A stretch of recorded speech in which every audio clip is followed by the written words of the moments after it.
Palo, 77 zápasov, 27 gólov za reprezentáciu, 5 svetových šampionátov, 3 zimné olympijské hry. Čo sa ti ženie hlavou teraz? Nie, ťažko sa to opisuje. Ako hovorím, toto si bude človek pamätať do konca svojho života. Ako my sme radi, že máme takýto fanúšikov, lebo je to niečo úžasné. Ťažko sa to opisuje, je to veľmi emotívne. Hovorím, ako my sme sa im chceli odvďačiť trošku ináč, ale hovorím, ako držali sa nám až do konca. Hovorím, to, čo nám teraz vytvorili, ako hovorím, je to úžasné a hovorím, a verím tomu, že táto nová generácia im to ešte vráti niekedy. So všetkými tými reprezentačnými tímami a s vami hokejistami sme to vždy prežívali, fanúšikovia, novinári. Vieme, že to nie je ľahké, to nie je iba hrať hokej, jednoducho sú tam iné myšlienky. Čo to pre teba znamenalo reprezentovať Slovensko, mať šancu byť na tých šampionátoch? Tak hovorím, úplne všetko, sme tu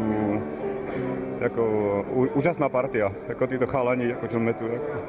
Hovorím, sme dobrí kamaráti a ťažko sa to opisuje. Hovorím, niečo úžasné a hovorím, ako v tomto športe, chceli sme ísť čo najďalej a chceli sme sa odďačiť, ale hovorím, hrať pre takýmto publikom a títo ľudia, čo nám vytvorili, je to úžasné.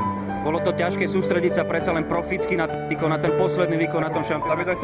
My sme chceli vyhrať a chceli sme sa odďačiť. Ako to sa nám podarilo, aj keď to bolo trošku neskoršie, ale hovorím, vyhrali sme, ale o to vôbec nejde. To, čo nám ľudia vytvorili a hovorím, ešte som chcel zopakovať, toto sú neopísateľné chvíle, hovorím, držali s nami až do konca, hovorím, máme najlepších fanúšikov na svete a je to úžasné. Pálko, viem, že teraz sú rôzne myšlienky, ale ten najkrajší moment z reprezentácie, je to zakrútenie vokov nových nôh a bronzová medaila v Helsinkách? Určite áno, tá medaila, človek, keď vyhral tú medailu a v tom istom čase sa mi narodil ako môj syn a hovorím, tá medaila, aj tá olympiáda, to bolo niečo úžasné. Ďakujem pekne, Pálko.